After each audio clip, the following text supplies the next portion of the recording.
চাঁদ রাতের আকাশের সৌন্দর্য, প্রেমের উপমা, আবার কখনো আমাদের জীবনযাত্রার ছন্দ নির্ধারক। কিন্তু জানো কি, এই চাঁদ সম্পর্কে এমন কিছু তথ্য আছে যা বিস্ময়করই নয়, বরং কোরআনের আয়াতের সাথে মিল খেয়ে যায় অদ্ভুতভাবে। চলো আজ জেনে নেই চাঁদের কিছু চমকপ্রদ তথ্য আধুনিক বিজ্ঞান ও কোরআনের আলোকে। চাঁদকে আমরা দেখেছি আলো ছড়াতে, কিন্তু ও কি আসলে নিজে আলো তৈরি করে? না, চাঁদ সূর্যের আলো প্রতিফলিত করে। একথা বলা হয়েছে কোরআনে বহু আগেই। সূরা ইউনূসের ৫ নম্বর আয়াতে বলা হয়েছে, তিনি সূর্যকে করেছেন দীপ্তিমান এবং চাঁদকে করেছেন জ্যোতির্ময়। সূর্য যা নিজে আলো দেয়, আর চাঁদ যা আলো প্রতিফলিত করে। আধুনিক বিজ্ঞানও বলে ঠিক একই কথা। আমরা জানি পৃথিবীতে ভূমিকম্প হয়, কিন্তু জানো কি, চাঁদেও মাঝে মধ্যে কম্পন হয়, যাকে বলে মনকোয়াক। নাসার গবেষণা বলে চাঁদের অভ্যন্তরেও শক্তি সঞ্চিত হয় আর হঠাৎ করে কম্পন সৃষ্টি করে। এ বিষয়ে কোরআনে আছে এক ইঙ্গিতপূর্ণ আয়াত। সূরা ইনশিকাক এর ১ নম্বর আয়াতে বলা হয়েছে, যখন আকাশ বিদীর্ণ হয়ে যাবে। সূরা কামারে বলা হয়, চাঁদ দ্বিখণ্ডিত হয়েছে।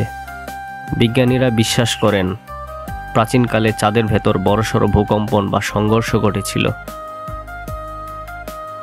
প্রতি বছর চাঁদ পৃথিবী থেকে প্রায় ৩.৮ সেন্টিমিটার করে দূরে সরে যাচ্ছে। এমনকি কয়েক কোটি বছর পর হয়তো চাঁদকে আকাশে আর এভাবে দেখা যাবে না। এটা আমাদের মনে করিয়ে দেয় কোরআনের সেই ভয়ঙ্কর দৃশ্য। সূরা তাকবীর আয়াত ১ ও ২। এখানে বলা হয়েছে, যখন সূর্য নিস্তেজ হয়ে যাবে এবং যখন তারা ছিটকে পড়বে। আকাশের এই পরিবর্তনগুলোর আগাম বার্তা কোরআন অনেক আগে থেকেই দিয়ে এসেছে। ইসলামের সময় গণনার ভিত্তি হলো চাঁদ। রমজান, ঈদ, হজ সবকিছুর সময় নির্ধারণ হয় চাঁদ দেখে।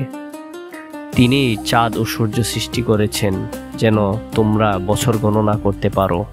সূরা ইউনূস আয়াত নম্বর ৫। আধুনিক বিজ্ঞান বলছে, চাঁদের নিয়মিত গতি অনুসরণ করেই তৈরি হয় চন্দ্রমাস। চাঁদই আমাদের সময়ের ছন্দ নির্ধারণ করে, যেটা আজকের ক্যালেন্ডার সিস্টেমেও কার্যকর। ১৯৬৯ সালে প্রথম মানুষ চাঁদে পা রাখে। নীল আর্মস্ট্রং এর সেই পায়ের ছাপ এখনও সেখানে আছে। কারণ চাঁদে বাতাস নেই, তাই ধুলো নাড়ানোর কেউ নেই। চাঁদ যেন সাক্ষী হয়ে আছে মানুষের সাহসিকতার, আবার কোরআনের ভবিষ্যৎবাণীরও। সূরা আল হাসর আয়াত নম্বর ২৪-এ বলা হয়েছে, তিনি আল্লাহ, যিনি সৃষ্টি করেছেন, রূপদান করেন এবং রূপান্তরিত করেন।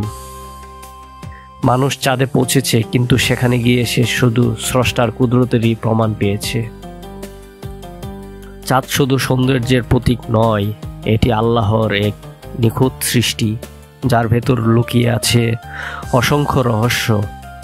কোরআনের আয়াত আর আধুনিক বৈজ্ঞানিক তথ্য আজ একে অপরকে সমর্থন করছে। আসুন আমরা এই জ্ঞানের আলোয় নতুনভাবে বুঝি আমাদের বিশ্বাসকে। চাঁদের দিকে তাকিয়ে শুধু প্রেম নয়, ভাবি এই অসীম জগতের স্রষ্টা কত মহান। আপনি যদি কোরআন ও হাদিসের আলোকে জ্ঞানসম্মত ভিডিও পেতে চান, তাহলে চ্যানেলটি সাবস্ক্রাইব করুন। ভিডিওটি ভালো লাগলে লাইক দিন এবং কমেন্টে জানান আপনার মতামত। শেয়ার করুন যেন অন্যরা উপকৃত হয়। আল্লাহ হাফেজ।